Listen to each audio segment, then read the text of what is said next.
Please be seated. The proclamation of the Word of God, 2 Timothy chapter 3, verse 10 through verse 17. The reading.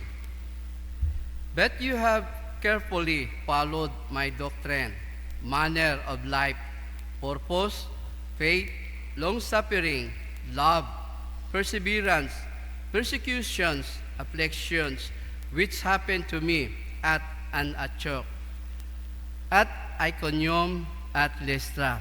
What persecutions I endured, and for I endured out of them all, the Lord delivered me. Yes, and all who desire to live godly in Christ Jesus will suffer persecution. But evil men and impostors will grow worse and worse, deceiving and being deceived. But you must continue in the things which you have learned and been assured of, knowing from whom you have learned them, and that from childhood you have known the Holy Scriptures, which are able to make you wise for salvation through faith which is in Christ Jesus. All Scriptures is given by inspirations of God and is profitable for doctrine, for reproof, for correction, for instruction in righteousness, that the man of God may be complete, thoroughly equipped for every good work. The word of the Lord. Please stand for the responsorial psalm, Psalm 119. Our response, Lord, I keep your precepts and your testimonies. Many are my persecutors and my enemies, yet I do not turn from your testimonies. Response, Lord, I keep your precepts and your testimonies. The entirety of your word is truth, and every one of your righteous judgments endures forever. Response, Lord, I keep your precepts and your testimonies. Prince persecute me without a cause, but my heart stands in awe of your word. Response, Lord, I keep your precepts and your testimonies. Great peace, those who love your law, and nothing causes them to stumble. Response, Lord, I keep your precepts and your testimonies. Lord, I hope for your salvation, and I do your commandments. Response, Lord, keep your precepts and your testimonies. I keep your precepts and your testimonies, for all your ways are before you. Response, Lord, I keep your precept of the precepts and your testimonies, glory be to the Father, and to the Son, and to the Holy Spirit, as it was in the beginning, is now, and ever shall be, world without end. Amen. Amen.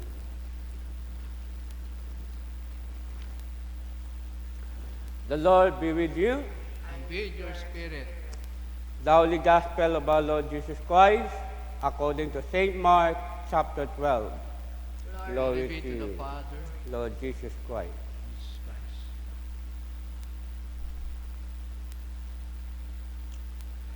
Then Jesus answered and said, while he taught in the temple, how is it that the scribes say that the Christ is the Son of David?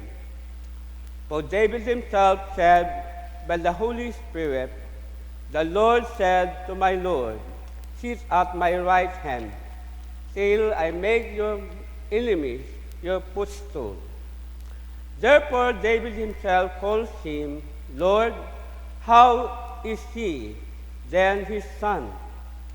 And the common people heard him gladly. The Gospel of the Lord. praise Praise to you, Lord. Please be seated. Sa ato ng Gospel, St. Mark chapter 12, verse 35 to 37, nga nakasaad abi sa bagong tipan, naging pathag ni Jesus Christ bilang unga ni David. Pero, do pangutana, paano magiging unga ni David si Jesus? Kung si David ay nabuhi higit kumulang 1,000 years bago inunga si Jesus. Doon sabat, kung ano rason, dahil si Kristo do Misaya, do katuparan ng mga hula, pati sa unga ni David. Makita natin doon sa 2 Samuel chapter 7. Si Jesus, ang pinangakong Misaya, nga nagpamatuod na si Jesus halin sa lahi ni David. Maigmangon, kung mabasa natin sa first reading kahapon, sa 2 Timothy, chapter 2, verse 8, minhamba ito, nga dumduman ninyo si Jesus ay halin sa lahi ni David. Naging banhaw suno sa mayad nga balita, naging wali ni San Pablo na naging suwat. Paagi kay Timoteo.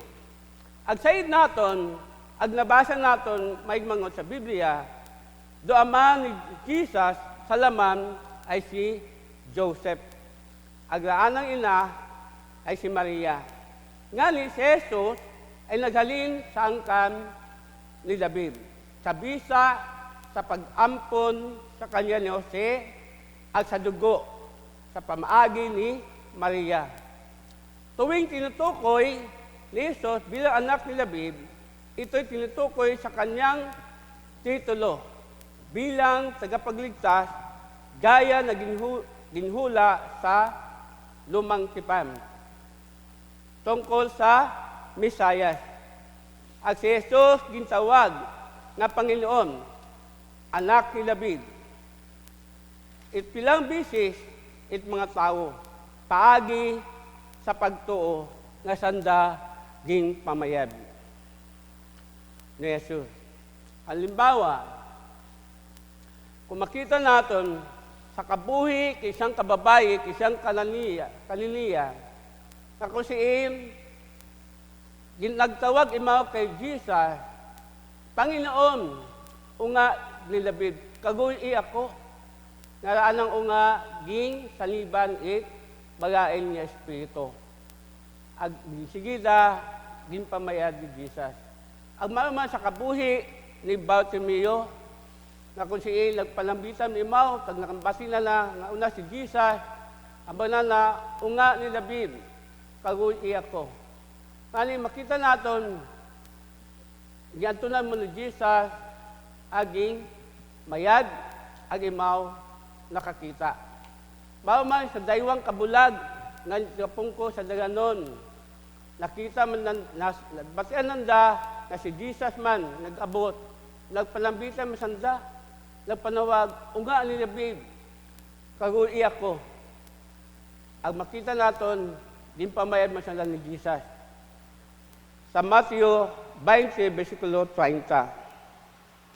Hali, makita natin, sa madaling salita, tato nagtawag kay Jesus, nga nga ni David, ay ging kayuan sanda it ato na Ginoo. Baraman kita maigmangod, kung kita kapanambitan sa atong Ginoo, ay kita pagkasabto ni Ginoo, kung kita nagatuka na, agmabato naton do kahilwayan, do kamayran, do kalinong sa aton nga kabuhi. Lubot sa baron, ginapakita katon, nga do titulo nga karangalan ay binigay sa kanya, ay nagapakita sa andang pagtuo. Agmaron katon, kung kita nagato kay Jesus, nga siyang Panginoon, nagapakita sa pagkilala nga imaw no Diyos. May kapangyarihan ang makita naton sa si Kristo, wawat iba. Imaw, dumisayas, ag tagapagligtas, it kalibutan. Ngaling ginapadundum kita, Ginong Isus, nga imaw do atong kawasan, the way, the truth, and the light. Ag maguman naton, Paagi ka na, ngawat iba. So ano nga lang ay magagahom.